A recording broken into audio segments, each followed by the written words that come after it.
So when I think about leadership, I don't think about it in the professional sense. I think about it in the sense of the strong ties I have to the people I love. And so love and leadership for me are very much interconnected.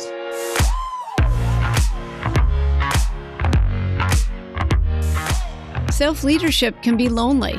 It's hard to do the thing no one else wants to do, that no one else is willing to do. But you are not alone. There are others dancing through the fight and laughing as they lead. Let's find them, swap stories, and live through this together. Welcome to How I Live Through This. I'm your host, Ann Roach, and I'm really glad you're here.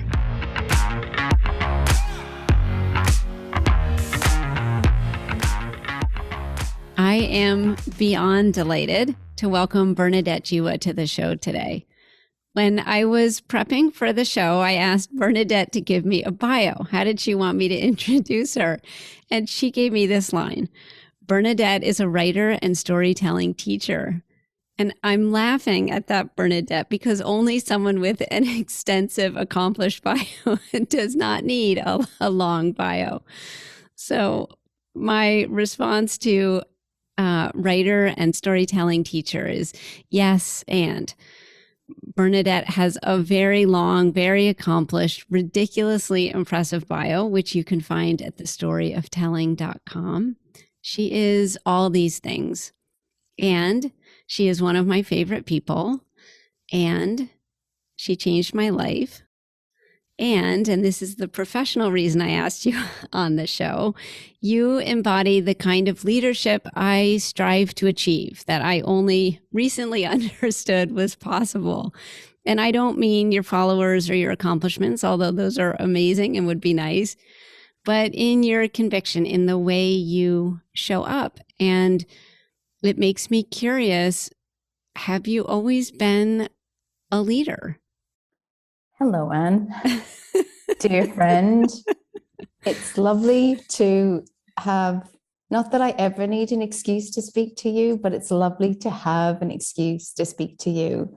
And I'm so glad you're finally doing this podcast and this work of shining a light on leadership and other people. In preparation for this podcast, because I knew you were going to ask me this question, if you said to me that I'm a leader, I would question that. You know, I wouldn't call myself a leader. I don't think that's a label that I would give myself. But then I started thinking about it and going back to as far as childhood and thinking about all of the ways not just I lead, but we lead. So I wrote a list, and the things that were on the list were, the first thing actually was sister. Even though I was a daughter before I was a big sister, but I am the eldest child in my family. So that really stuck with me, this sister. My relationship to my siblings when I was small really struck me. And then I started thinking about my brother who I lost when he was just 31, and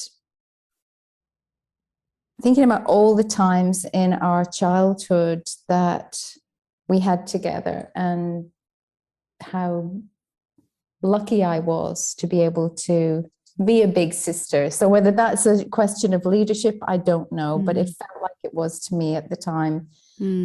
When you ask this question. And then I think about leading as a mother. So when I think about leadership, I don't think about it in the professional sense. I think about it in the sense of the strong ties I have to the people I love. And so love and leadership for me are very much interconnected. Oh, I love that for so many reasons. Two of which are, that is how I see you leading, with love. It's fierce, but it's so grounded in love.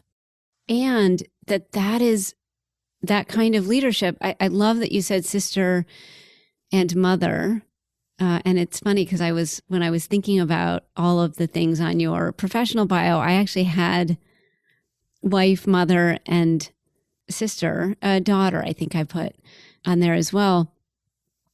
But leadership, people lead themselves. People are leaders in their lives in all different ways. It's not just a professional label.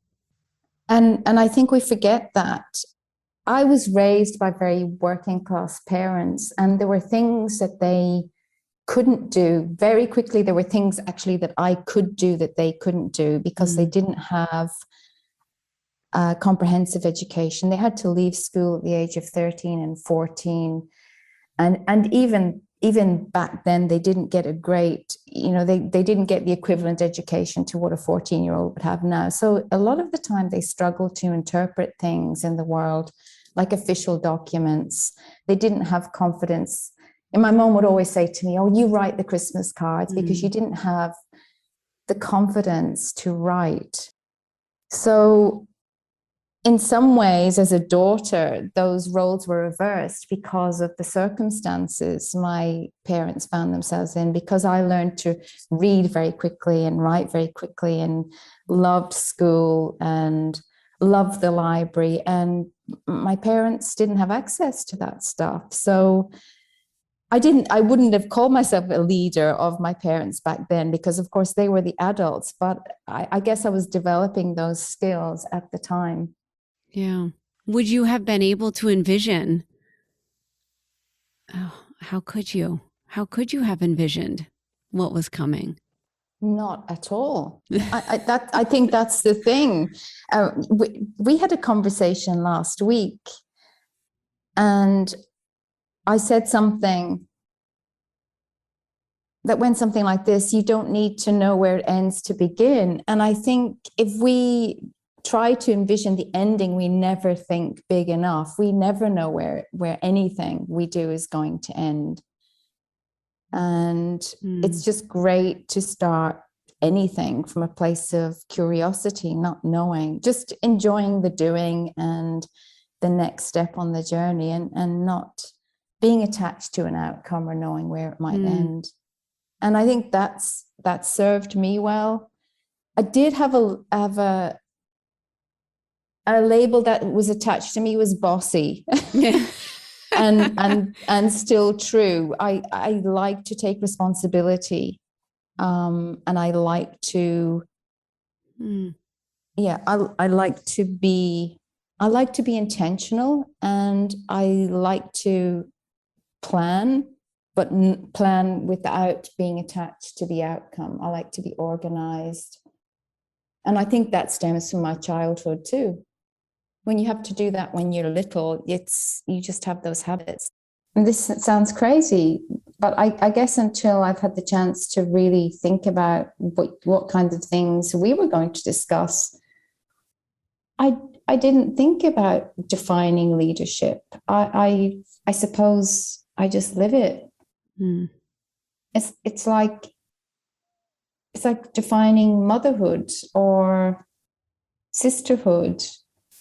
What kind of definition could you create that would capture the essence of any of those things, including leadership? Yeah, but that's so interesting because I think a lot of people don't recognize that it is something that's within them. I think a lot of people don't recognize that they have the capacity to lead themselves. And there's a whole industry around telling people what that is and how to do it. But until you actually tap into what's important about it for you, that's not quite right. Where it resides within you. I don't know that any of those tips or tools or instructions will really deeply settle. What's interesting about what you're saying there is I immediately think about the bookcase downstairs in our house. So for 10 years, I didn't read anything but non-fiction. And my husband, who's also a leader, has lots of books about leadership, how to be a great leader. And I think what we've found in our work together and in helping people to tap into their stories and rediscover who they are is that if you go back to your stories, which is what you prompted me to do when I was thinking about leadership, if you think about stories, if you think about your origin story and your backstory and do this life events timeline, you'll discover that you're already a leader. You're already a leader of yourself. There've been times when you have shown up in circumstances where you didn't think you could do whatever it is you're being asked to do, and you did it anyway. Yeah.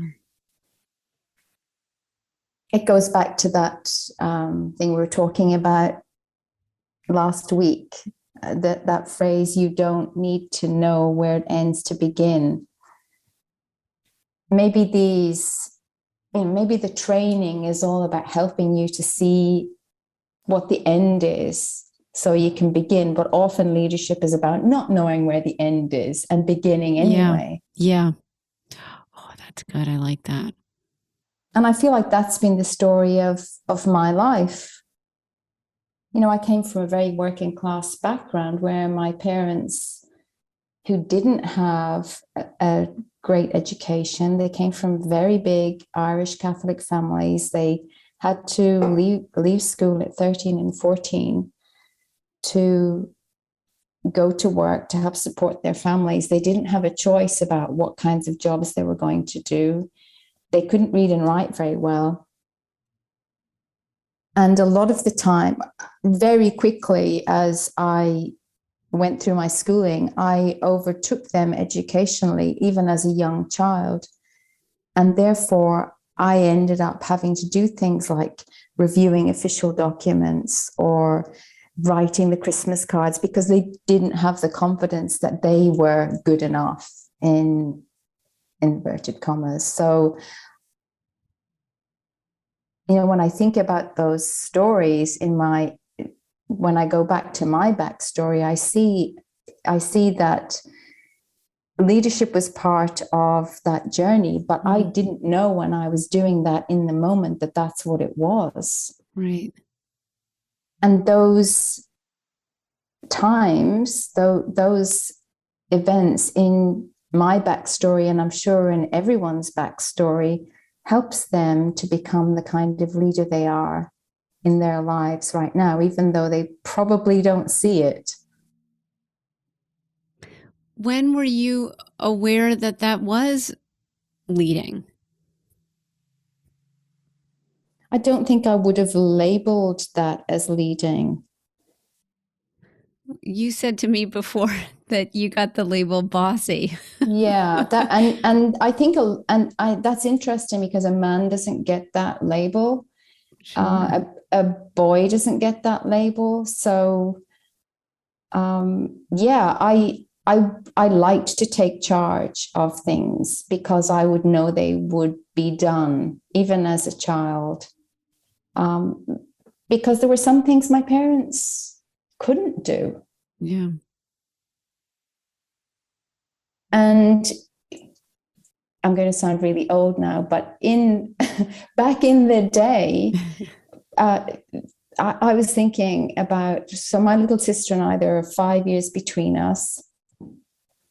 There were 3 in our family. I was the oldest, and I had a middle brother who was just 17 months younger than me. So I'm guessing I did a lot of leadership there as a young child. Or you made me remember something. My brother and I, when I was 4 and he would have been 2.5, we were both admitted to hospital to have a tonsillectomy. Oh. And in those days, your parents didn't accompany you to hospital. Right. So I remember being 4 and looking out for my little brother because we were in the same ward and making sure he got his ice cream, when he was 2.5.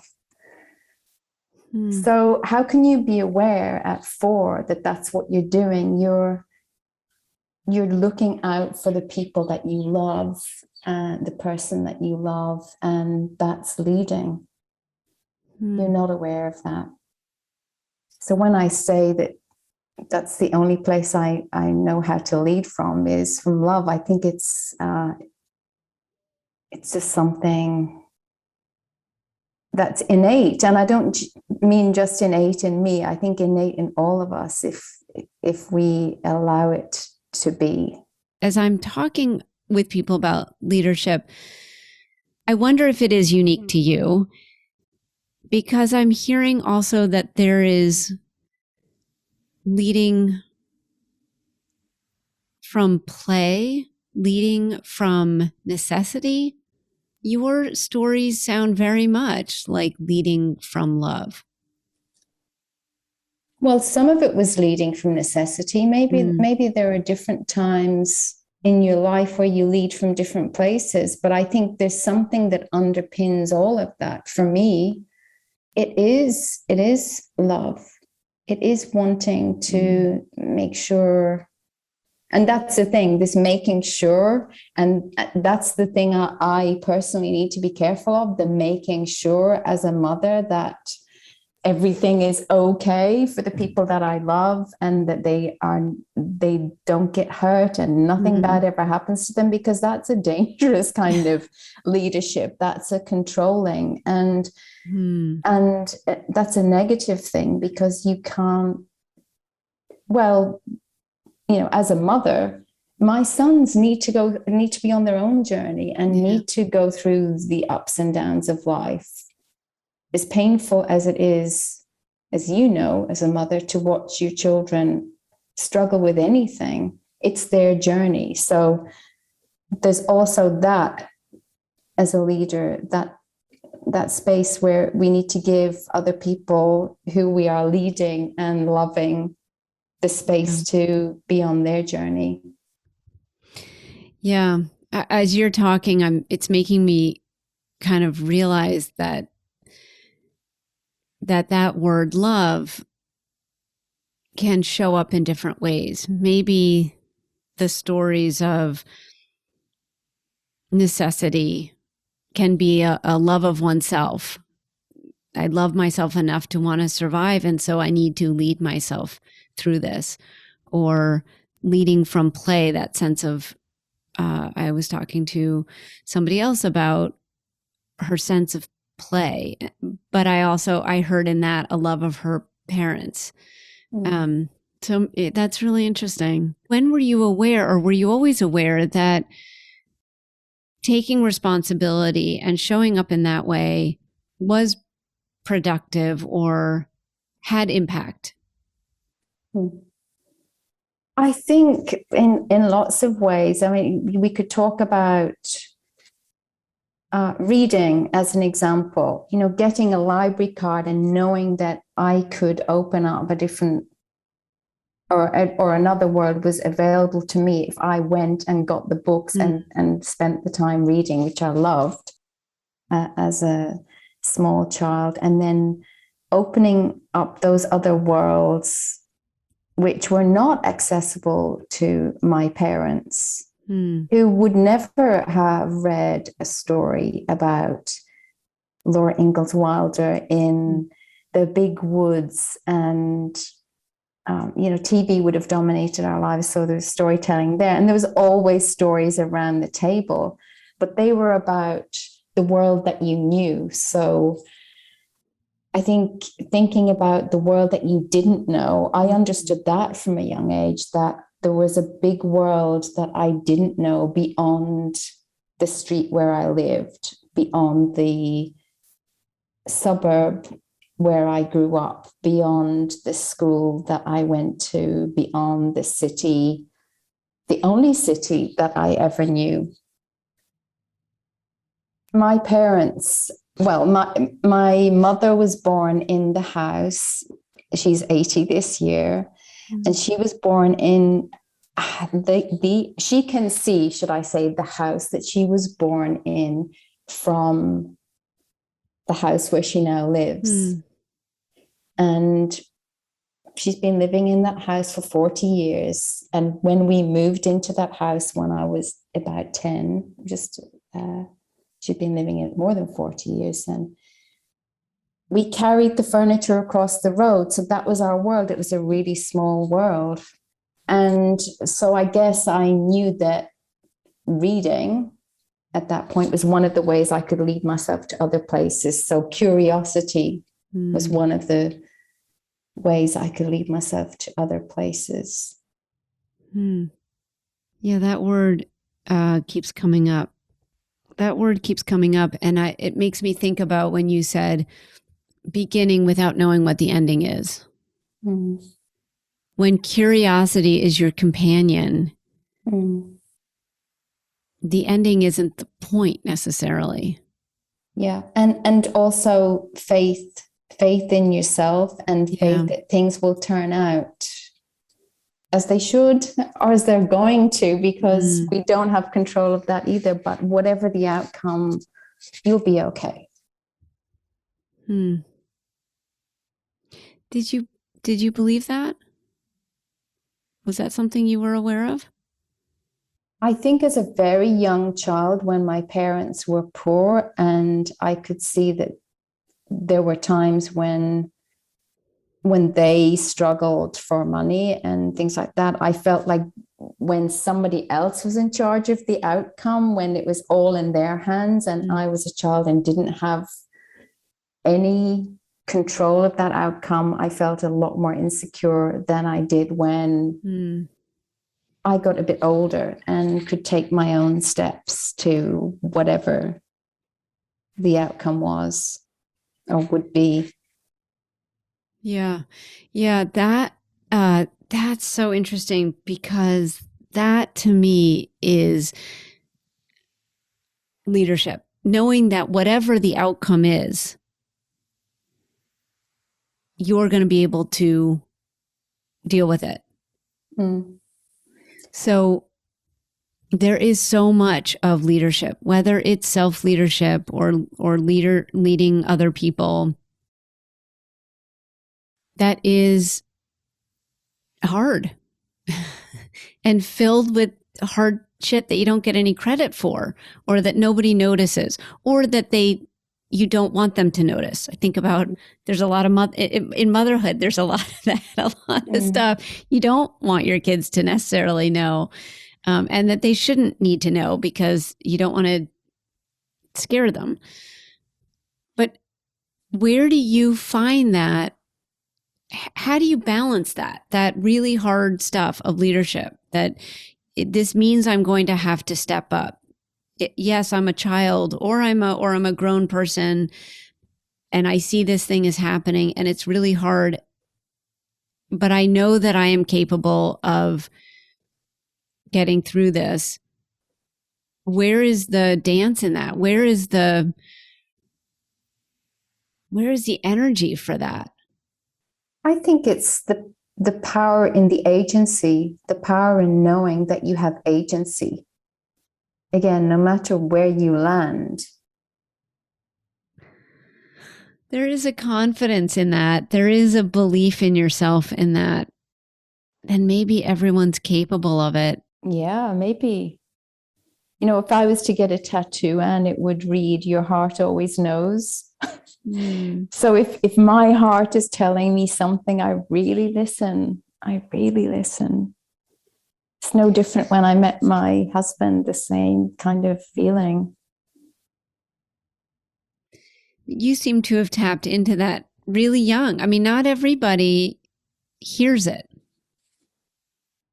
I can't explain that. I don't have an explanation for that. And maybe that's the story I'm telling myself when I look at the thread, but there definitely is a thread there.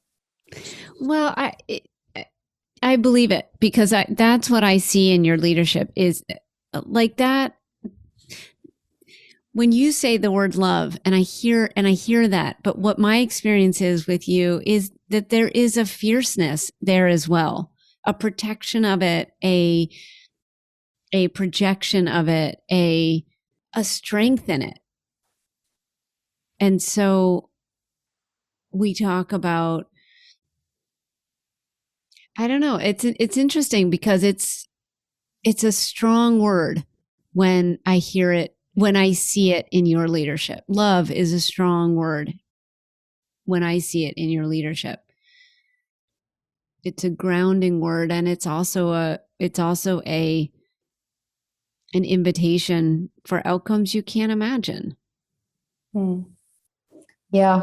Maybe when we think about leadership, we think about the male leaders who are held up generally in our lives, and maybe they're not encouraged to lead from a place of love. Maybe they're encouraged to lead from a place of strength. And I think what you're saying is the two are not mutually exclusive. No, that's right.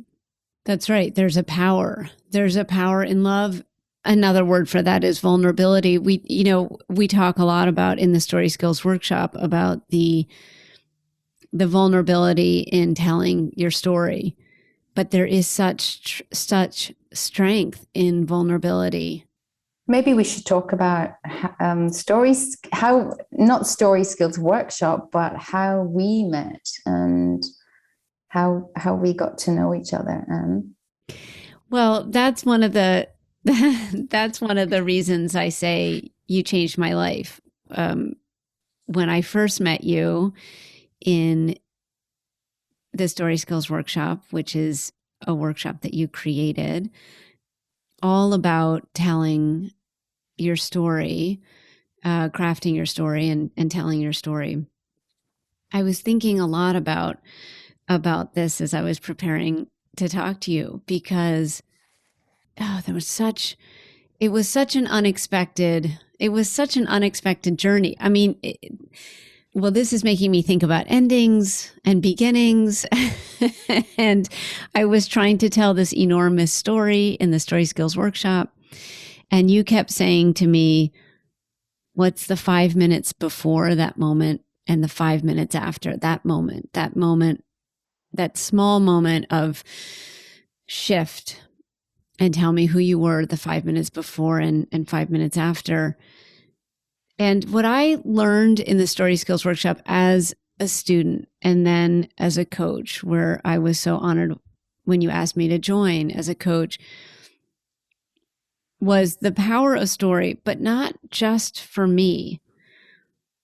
But when I ended up telling the story I told in the Story Skills Workshop, which is just this 30 seconds story of an interaction I had with my son, the reaction that other people got from that story was not at all what I anticipated when I told that small story.